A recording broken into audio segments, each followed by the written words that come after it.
Hi, and welcome. You're listening to the X22 Report. My name is Dave, and this is episode 1288B, and today's date is May 24th, 2017, and the title of the episode is, It's All Happening Behind the Scenes, but Will It Work? Let's get into the economic collapse, political and geopolitical news. Now, it looks like the Democrats, the deep state, they are still pushing their agenda to try to find Russian collusion, and they did something very interesting.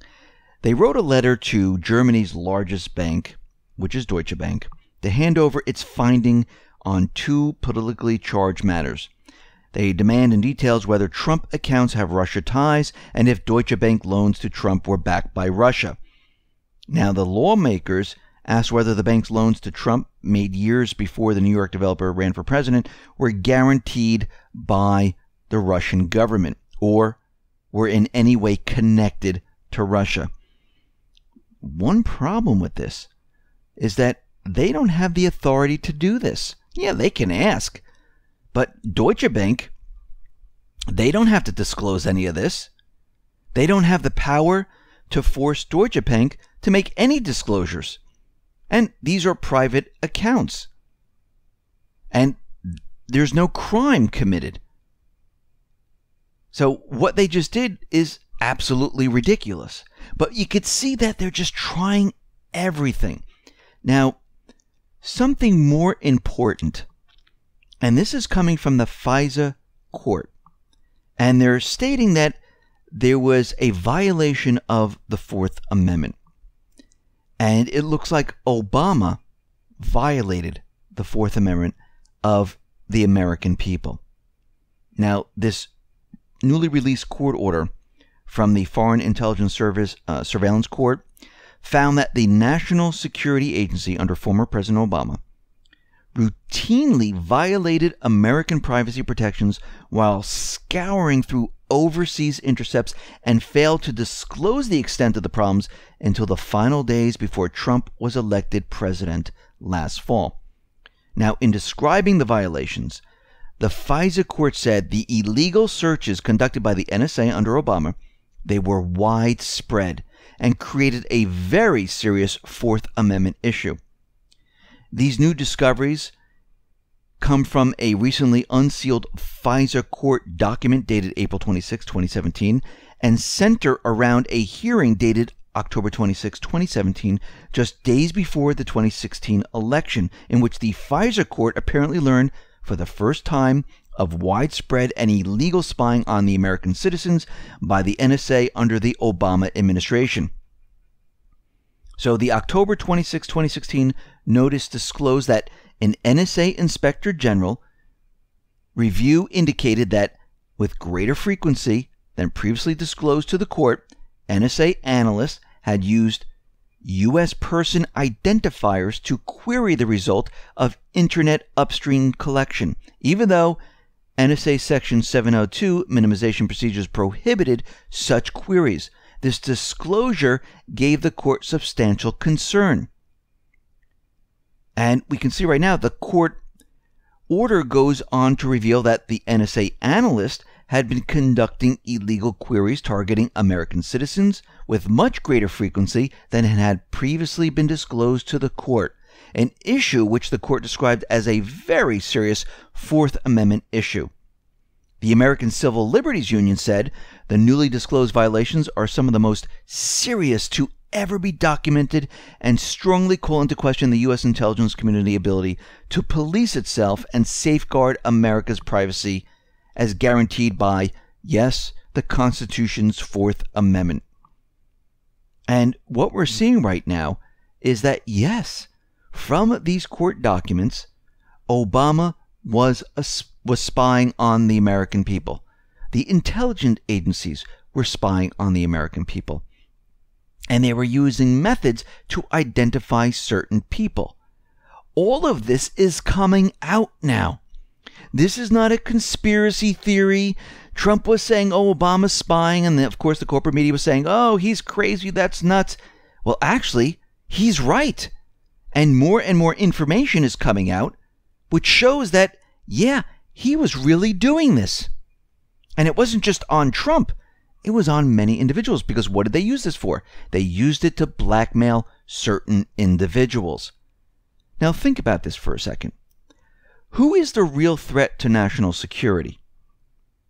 I mean, is it President Trump, who shared with Foreign Minister Sergei Lavrov the intelligence that the Islamic State was developing a laptop bomb to board airliners? Or was it the Washington Post that ferreted out and published this code word intelligence and splashed the details on its front page, alerting the world and the Islamic State to what we knew?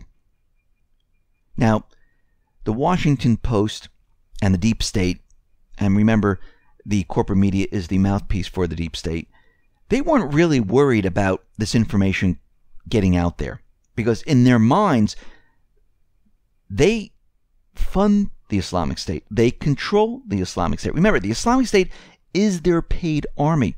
So revealing this information, they don't really care, because the paid army does what they want. They strike terror in different countries. They create false flags. And this is why they're not too worried about that. But what Trump should do when he gets back into the country, he should launch an investigation into this illegal leaking. And I know he asked Comey many times to investigate this, and he did nothing. Because remember, there are secrets and then there are deep state secrets. And as we keep digging, just like the Seth Rich murder, we're going to uncover so many different secrets that it will rip the fabric of America apart. People are not going to believe what our government has been doing. Now, this is a very tricky situation, because if you rip the fabric of America and throw the truth out there, people just don't go, oh, hey, that's the truth. Now I get it. Now I see what's going on. No, they become angry. They don't believe the truth in the beginning. They deny the truth. And it takes a while for them to accept it. And they go through different stages.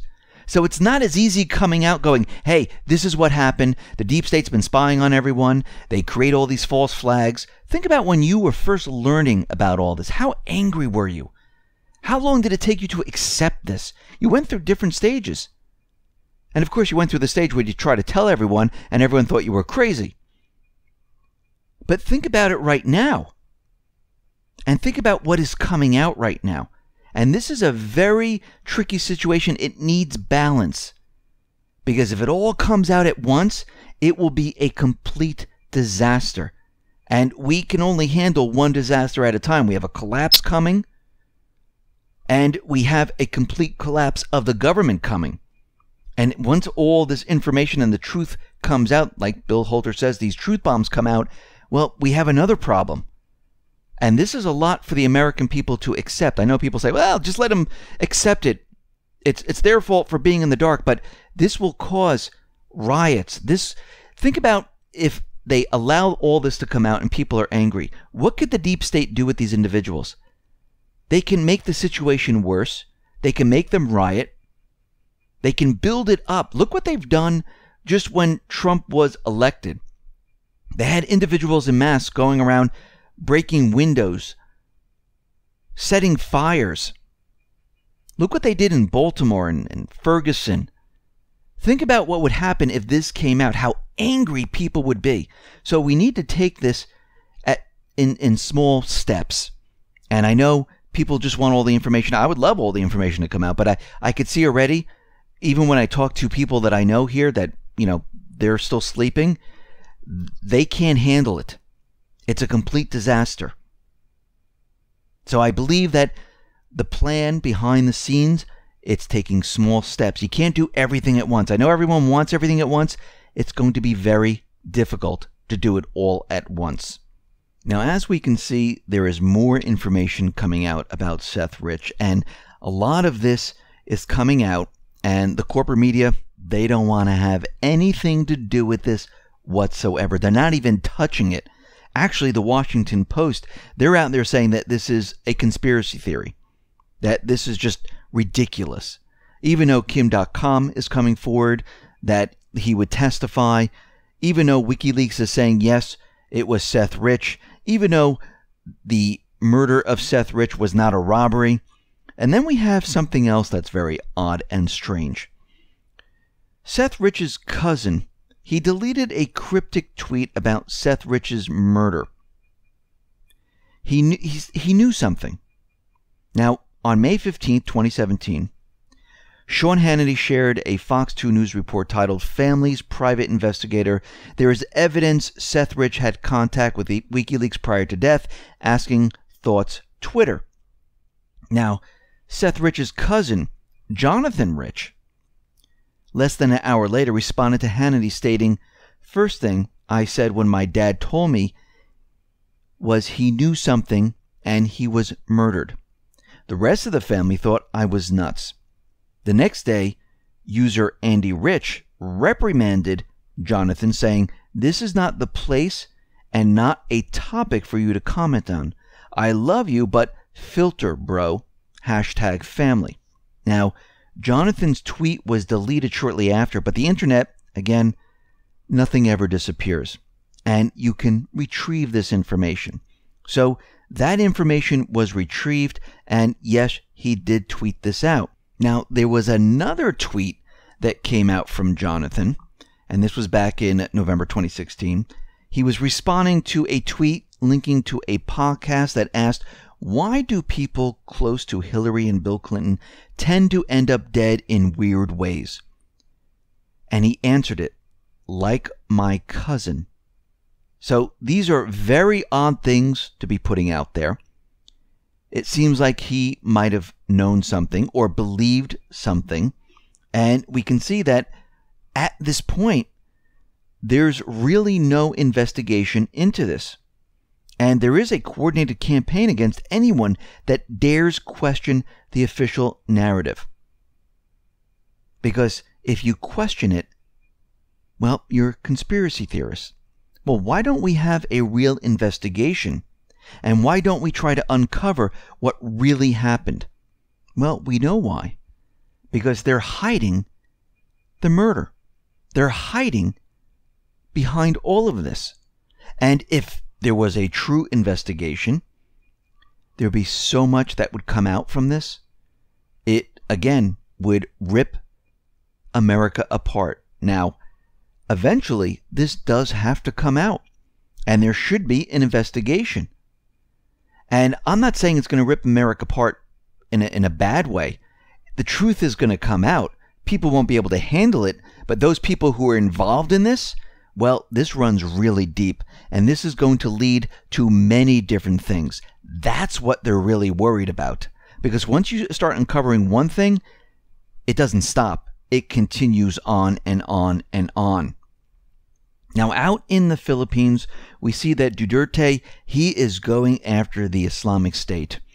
And he warned that the Philippines could implode if the ongoing Islamist insurgency is not quashed immediately. And he says, "I'm willing to gamble with the martial law. And I'll put a stop to the terrorism." He says, "We will get them just like we got the drug dealers." And remember, Trump congratulated Duterte on going after the drug dealers, the drug movers, which is really the CIA. That's really what he was going after. And that's why the CIA is so angry in the Philippines. This is why the terrorist groups are actually there. Now, Duterte is asking Putin for help and support in the fight against the Islamist State. And he's saying that we need weapons. We don't want the weapons from the U.S. That's too much of a hassle. They have too many requirements on receiving the weapons, because they want to take control of the country. And this, I'm talking about the deep state. He says our country needs modern weapons. We had a certain order in the U.S., but currently the situation is not very smooth. And in order to fight the Islamic State divisions and its individual factions, we need modern weapons. And I've come to gain your support and ask for your help. This is coming from Duterte to Putin. And we see right now that other countries are asking Russia to help come in and fight terrorism because they're actually doing it compared to the deep state, which really supports the terrorist groups. Now, yesterday we reported on an unidentified flying object that flew in the DMZ area between North Korea and South Korea. South Korea open fired, and thank God we didn't get into war. Now, yes, this does happen every so often, and many people thought it was a drone. No one knew really what it was, and then we come to find out that this flying object, it was a balloon. And the South Korean government is saying that, well, we didn't launch the balloon, and these are, little balloons with little leaflets on it. That's what they're trying to convince everyone of, that this is what the North was sending down, and it flew into this area, and they didn't know what it was, so they opened fire. They thought it was a projectile, most likely a missile, but it was a balloon. And they're saying it wasn't our balloons because that's the wrong shaped balloon. Now, I'm wondering who did this and who actually set the balloons off to try to, rile the situation up, because we know this is how wars get started. Something as ridiculous as this. And of course, the story would change then that a missile was fired into the country, South Korea retaliated, and the war got started. Now, we know that Trump, he's been visiting many different countries right now. He made this arms deal with Saudi Arabia. And again, Saudi Arabia is using these weapons to go into Yemen. Of course, the deep state put a puppet regime in Yemen. The people of Yemen, the Houthis, decided, you know what, we don't want this anymore. They threw him out. And then Saudi Arabia decided to attack, and this was the proxy army for the United States government, central bankers, which is really the deep state at the time. And we see that Trump just sold weapons to Saudi Arabia, and everyone's out there saying this is horrible. It is a horrible situation. I don't believe we should be selling any weapons to Saudi Arabia at this point. Actually, the war should be stopped in this area. Yemen, the people of Yemen, never attacked Saudi Arabia. This is all coming from the deep state. Now, Rand Paul, he is creating this bill, and he intends to force a vote in the Senate on the record U.S. arms sales to Saudi Arabia. Basically what he wants to do, it's called the Arms Export Control Act. He wants to give senators 10 days to bring up opposition to arms sales. And he's going to have to act pretty darn fast because the Senate is leaving Friday for Memorial Day, and during which they take pretty much the whole week off. So we can see that he's going to have to really move fast on this. And I think actually this most likely is a good thing, because why are we selling arms to this country? What are they doing with them? And why are we in Yemen? And it needs to be talked about, because all these wars that we're seeing all throughout the Middle East, these are illegal wars. They need to come to an end. Our troops need to come home. They need to come home before the collapse. I believe this is what Trump is working on behind the scenes, trying to end the wars, because if you notice, he's going around and he's continually saying peace. We're going to stop the extremists. We want peace. We don't want any of this. And he never talks red lines. He never talks absolutes. And we're going to have to watch him very, very carefully, because on the one hand, if he sends 50,000 troops to Afghanistan and he starts the war up in Libya, and even though he said he's hands off of Libya, let them decide on their own, and he sends troops to Syria, well, we know then that the deep state completely has him. But if he rejects all of that and does the opposite, we do have hope. Now, the Syrian forces, they are pushing their agenda with Russia. They killed 3,000 Islamic State terrorists in Aleppo, and we can see they're clearing out all of these areas. Now, something very interesting. A declassified document obtained under the Freedom of Information Act shows that the U.S. Army failed to keep accurate records of over $1 billion worth of arm transfers in Iraq and Kuwait. Now, this is very interesting because they don't know where these weapons went. How much you want to bet they went to the Islamic State? They went to the deep state's army, the CIA's army, the paid mercenaries. And right now, they can't track where any of these weapons had gone. And they're just missing right now. And this is why Trump has ordered the audit of the Pentagon. We'll have to see how far this goes, but this is what is being done now. Now, we know that in Manchester there was this false flag bombing that occurred. Now, many people are saying that this was a false flag where no one died, even though the corporate media is out there saying that all these individuals have died. And we know that false flags, well, first of all, a false flag can have people die, and a false flag could be a complete hoax. Now, again, this bomb went off. There's not much video. We know the UK has CCTVs all over the place, within the Coliseum, on the streets, everywhere.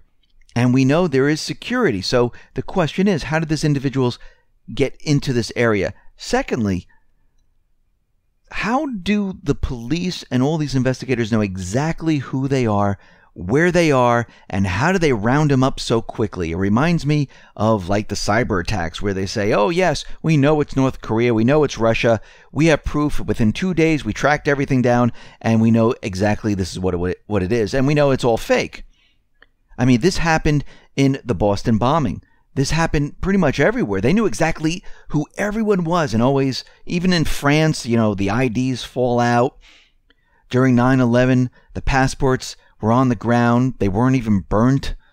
They knew exactly who they were, but actually some of the passports, some of the people were living in Saudi Arabia still, and that whole story kind of got messed up there.